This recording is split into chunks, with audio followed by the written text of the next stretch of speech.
दुनिया की तेल की सप्लाई को बंदूक के निशाने पर रखने का ईरान का जो इरादा है उसने उसका इशारा दे दिया है। मैक्सिमम प्रेशर 2.0 जो ट्रंप सब पर डाल रहे हैं वो उसके सामने झुकने को तैयार नहीं है। ट्रंप को ब्रीफिंग दे दी गई है कि फौज इस हफ्ते के आखिर तक हमला करने के लिए तैयार हो सकती है। अमेरिका मशरिक़ वुस्ता, बहरा अरब और बहरा हिंद में फौजी कुव्वत बढ़ा रहा है। ट्रंप का क्या मूड है, नेतन्याहू का क्या मूड है, ईरान का प्लान क्या लगता है, और अगर ये सब कुछ हो गया तो इसका मशरिक़ वुस्ता, पूरी दुनिया, तेल की कीमतों, इन सब के ऊपर क्या असर पड़ सकता है। ट्रंप इंतजामिया इस वक्त मशरिक़ वुस्ता में एक बहुत बड़ी जंग के करीब है। ये मशक़ें आबनाए हरमूज में ईरान के मजबूत किले अबू मूसा जजीरे के गिर्द मरकूज हैं, जहां वो बिल्कुल दिखा रहे हैं कि एक दियो को कैसे मारा जाए। सैकड़ों तेज रफ्तार हमलावर कश्तियां और शहीद सुलेमानी क्लास के स्टेल्थ जो कैटामरान्स हैं वो हाई स्पीड स्वर्मिंग, वो इंटर स्पीड की मशक़ कर रही हैं।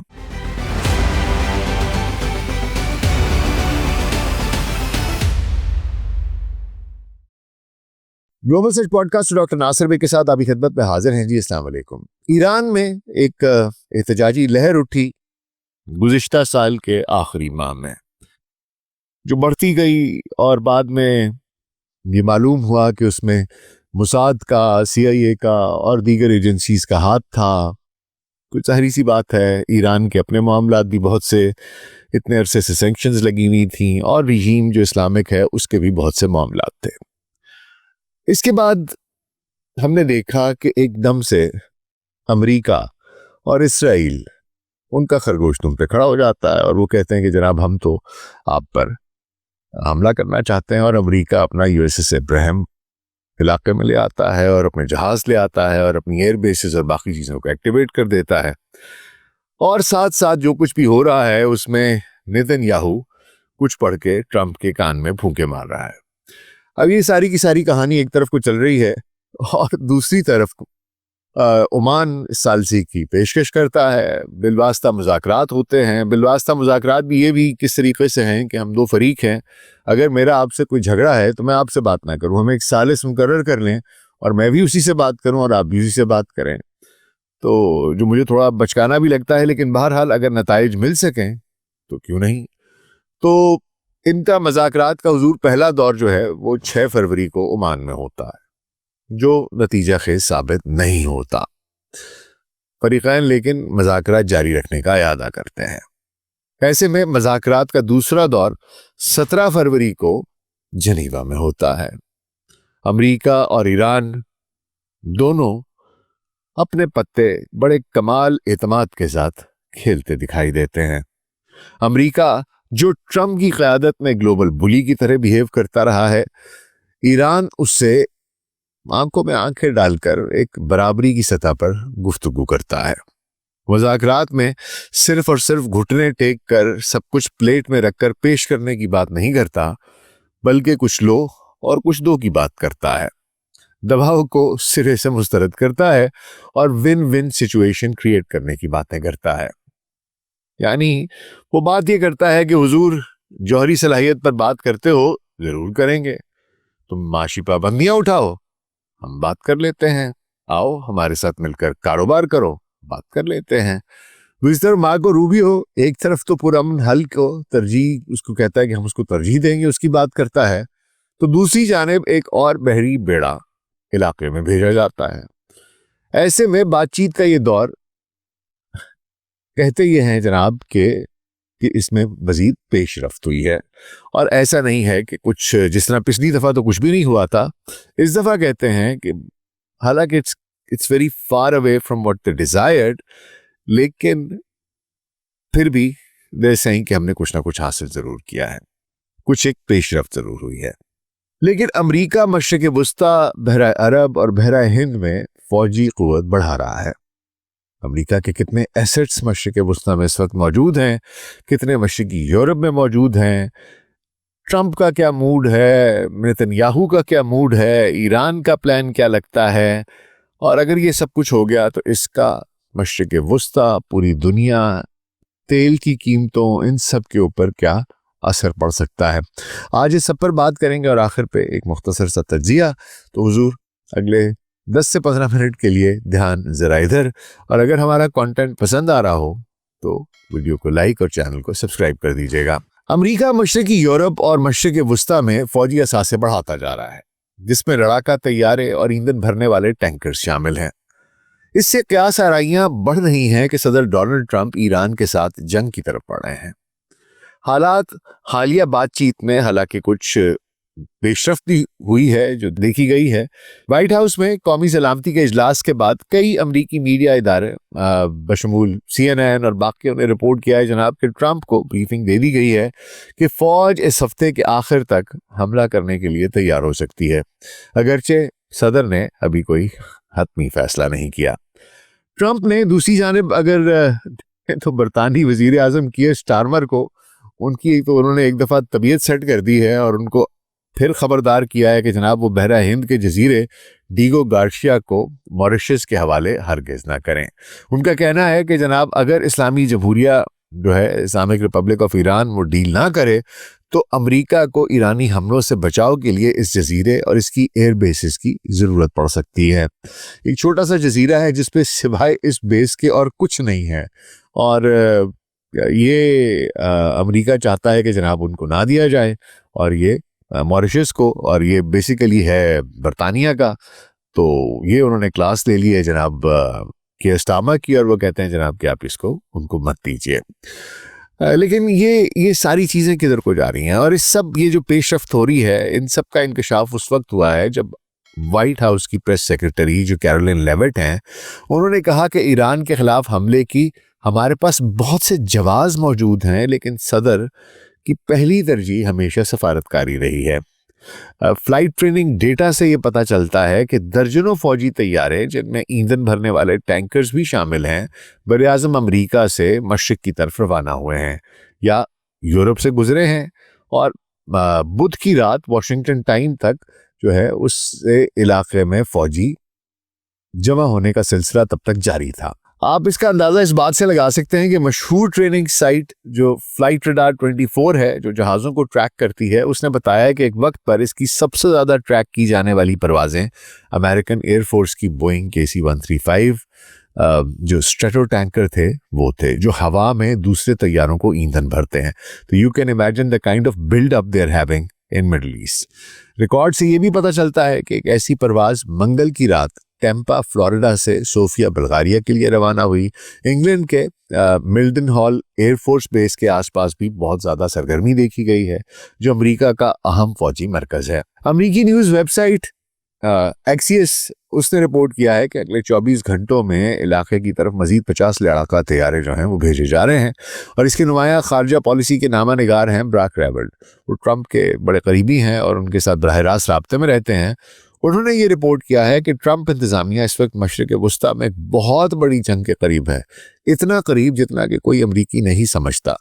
आपको अंदाज़ा ही नहीं है कि कितना करीब है एक जंग के। वॉशिंगटन में एक थिंक टैंक इवेंट पर centre for strategic and international studies के मशरिक़ वुस्ता प्रोग्राम की डायरेक्टर मोना याकूबियान ने कहा कि अमरीका की फ़ौज जिस तरीके से जमा हो रही है वो हालिया आप जो यादाश्त में पड़ता है उसमें कम से कम इस तरह की पहले फौजी जो वहाँ पर जिस तरह की कंसंट्रेशन हो रही है मिलिट्री नेवल एयरफोर्स की, जिस तरह की फोर्स वहाँ पर इकट्ठी की जा रही है वो कहीं माजी करीब में तो हमें देखने को नहीं मिलती कि इतना बड़ा एक आर्माडा, इतनी बड़ी फौज वहाँ पर इकट्ठी कर ली जाए, क्योंकि हर किस्म के फौजी असासे इलाके में भरे जा रहे हैं, चाहे एयरफोर्स है, चाहे नेवी है, चाहे आर्मी है, सब कुछ वहाँ पर भरा जा रहा है।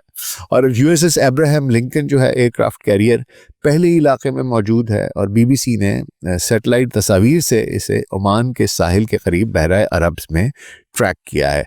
और एक और स्ट्राइक ग्रुप जिसकी क़यादत USS जेरल्ड फोर्ड कर रहे हैं, वो खलीज की तरफ पहले से जा रही है, और कह ये रहे हैं कि कोई कहता है 5 दिन में, कोई कहता है 4 दिन में, कोई कहता है हफ्ते में, लेकिन मुझे ये लगता है कि हो सकता है in another 5 to 7 days it might be there. वहीं पर जो साबिक अमरीकी सफ़ीर बराए क़तर सूजन ज़ियादा हैं, उन्होंने कहा एक CSIS इवेंट में उन्होंने इंकिशाफ किया कि हर एयरक्राफ्ट कैरियर में कम से कम 75 तैयारे रखे जा सकते हैं। ये बहुत बड़ी तादाद है।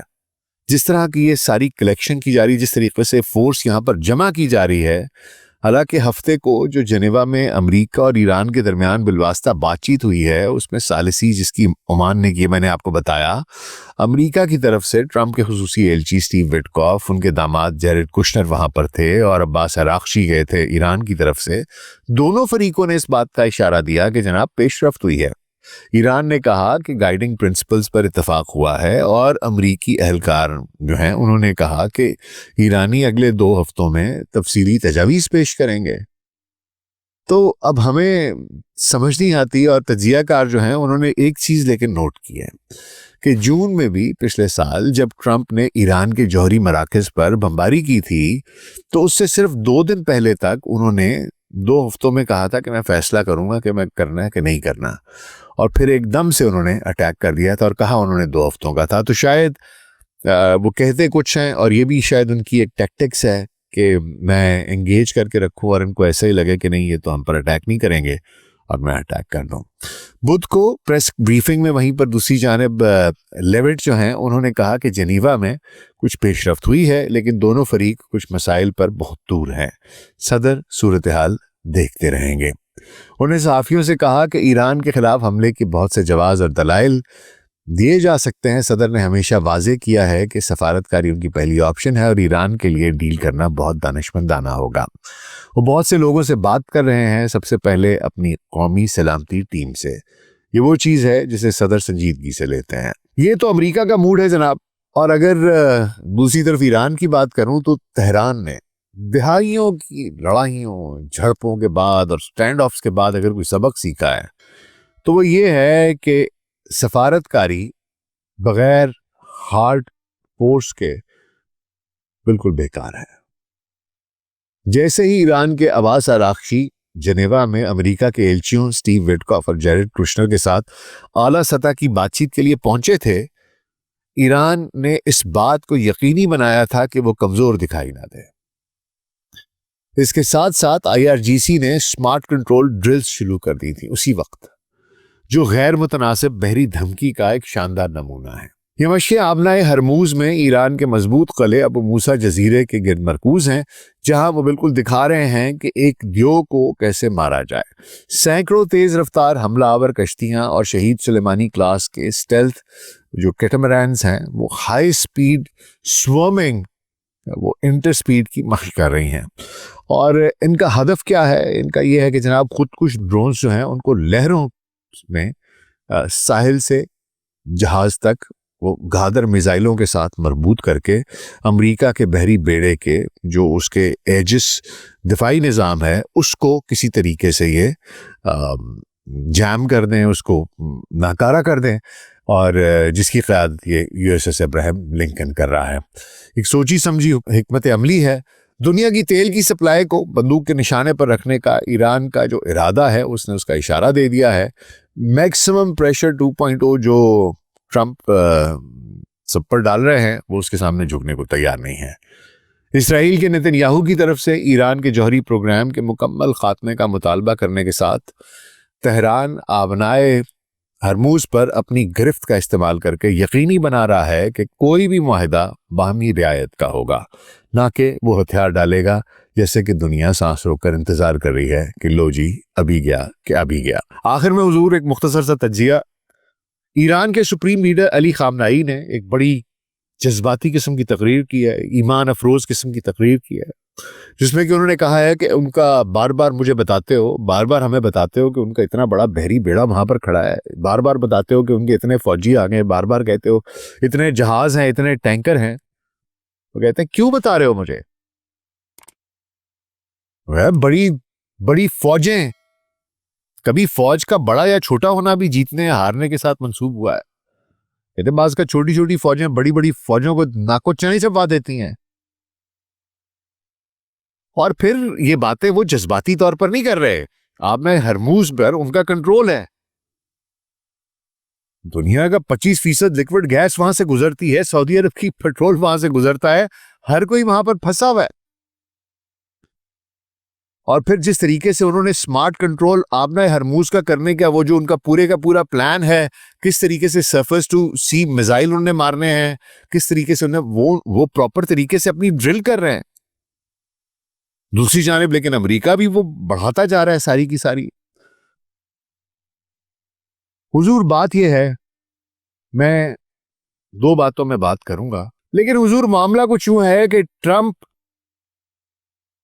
मेरा अपना ही ख्याल है कि ब्लफ जो है ना उनका, वो अब कहानी चेंज हो गई है। वो जिस तरह का खड्डा उन्होंने अपने लिए खोद लिया है, जिस तरह के डब्बे में बॉक्स में अपने आप को बंद कर लिया है, मेरा नहीं ख्याल कि आप वो इसमें से निकल सकेंगे। जब आप 2 एयरक्राफ्ट कैरियर्स वहां पर लेकर जाते हैं, वहां पर आप जहाज लेकर जाते हैं, इतने ज्यादा वहां पर आप टैंकर्स लेके जा रहे हैं, रिफ्यूलर्स लेके जा रहे हैं, बॉम्बर्स लेके जा रहे हैं, मिसाइल्स लेकर जा रहे हैं, what does this mean? This means that आपने फैसला कर लिया है कि आपने जंग करनी है। इसलिए मेरा अपना ख्याल है कि वो जो ये धोखा दे रहे थे, गुफ्तगू करके, मुज़ाकरात करके, जो ये पहला राउंड, दूसरा राउंड, मेरा ख्याल है कि ये मामला इस तरीके से नहीं होगा। ईरान, उसने बड़ा क्लियर कट बता दिया है कि मैं पीछे नहीं झुकूंगा, ना मैं अपनी न्यूक्लियर जो मेरी कैपेबिलिटी है मैं उसको जीरो पर लेके जाऊंगा। उन्होंने कहा है 3.67 जो पिछले वाला था उस पर आना है तो आ जाओ, जो हमसे डील हुई भी थी तो बात ठीक है, हम आहिस्ता आहिस्ता हम इसको सिविलियन के लिए यूज करेंगे और वो शायद इस पर आहिस्ता आहिस्ता निगोशिएट कर भी ले। मामला यह है जनाब कि पहले भी ईरान अमेरिका के साथ गुफ्तगू कर रहा था जब पिछले साल इन्होंने उनके ऊपर हमला किया। ईरान को भी पता है कि मैं इनके ऊपर ट्रस्ट नहीं कर सकता। ईरान को भी पता है कि कितने सीरियस हैं, कितने सीरियस नहीं है अपनी गुफ्तगू में। ईरान को भी पता है कि ये चाहते हैं कि इस वक्त ईरान वीक दिखे, कमजोर दिखे। उसको दिखाई दे रहा है कि कहानी क्या है, क्योंकि बात हुजूर बड़ी 100 बातों की एक बात यह है कि अमेरिका को इस वक्त ट्रंप रूल नहीं कर रहा, नेतन्याहू चला रहा है। जो नेतन्याहू कहता है वही ट्रंप करता है, जो इसराइल के मफाद में होता है वही अमेरिका करता है। और इस वक्त मैंने बहुत से प्रोग्राम्स पीछे किए हैं ईरान के ऊपर, अमेरिका के ऊपर। मैंने आपको बारहा ये बात बताई है कि ईरान के ऊपर हमला करना ही करना है। किस लिए? क्योंकि जो ग्रेटर इसराइल बनना है उसका जो पहला फेज है वो ईरान की को उधर से इस्लामिक रिजीम को उतार कर तब इनका पहला फेज खत्म होता है। तो वो तो इन्होंने करना ही करना है। It is only a matter of time कि कब करेंगे। इन्होंने कोशिश ये की थी कि हम इनको दबाव में रखेंगे और ये इंटरनली इम्प्लोड कर जाएंगे, दोबारा से इनके इनकलाब शुरू हो जाएगा, लोग बाहर आ जाएंगे, लेकिन इनकी तवक्कुआत के मुताबिक वैसा हुआ नहीं। अब मुझे ये लगता है कि ये इस पर अटैक करेंगे। हो सकता है इस वीकेंड पे कर दें, हो सकता है नेक्स्ट वीक में कर दें, नेक्स्ट वीकेंड पे कर दें। वीकेंड के ऊपर ये भी मैं आपको बता दूं क्यों मैं वीकेंड कहता हूं, क्योंकि वीकेंड के ऊपर ना स्टॉक मार्केट बंद होती है। तो है तो बिजनेसमैन ट्रंप, वो ये भी चाहता है कि मार्केट के ऊपर इफेक्ट ना पड़े। तो मुझे ये लगता है शायद वो ईदर दिस वीकेंड और दैट वीकेंड। लेकिन अगर ये जंग शुरू हो गई तो जो तेल की कीमतें आसमानों पर जाएंगी वो तो जाएंगी ही जाएंगी। मशरिक़ वुस्ता में एक आग लग जाएगी, एक जंग शुरू हो जाएगी, पूरी मशरिक़ वुस्ता को अपनी लपेट में लेगी, बशमूल जीसीसी कंट्रीज के। उनमें से भी कोई नहीं बचेगा, वहां पर हालात दुरुस्त नहीं रहेंगे। और इसका मतलब यह है कि पाकिस्तान को भी अपने जो है ना वो हिसाब किताब सीधा करना पड़ेगा। We have to pull our socks, क्योंकि मेरा ये ख्याल है कि फिर आकर ये नीचे बैठ जाएगा जो आपका इसराइल है। तो मैं पहले भी इसके बारे में बात कर चुका हूं, लेकिन बहरहाल मैं सिर्फ ये फोरवॉर्न करना चाहता था कि जिस तरह का बिल्डअप अभी हो रहा है, ये बातचीत, ये सब मुझे लगता है कि धोखा है। इसकी आड़ में ये सब कुछ किया जा रहा है। ईरानी भी टाइम ले रहे हैं, अमेरिकी भी टाइम ले रहे हैं। किस मौके के ऊपर आके ये लड़ाई होगी ये देखने की बात है। हो सकता है इस वीकेंड पे, हो सकता है कहीं नेक्स्ट वीक या नेक्स्ट वीकेंड पे। आप लोगों का इस बारे में क्या ख्याल है मुझे कमेंट्स में जरूर बताइएगा। अपना बहुत ख्याल रखिएगा। शुक्रिया।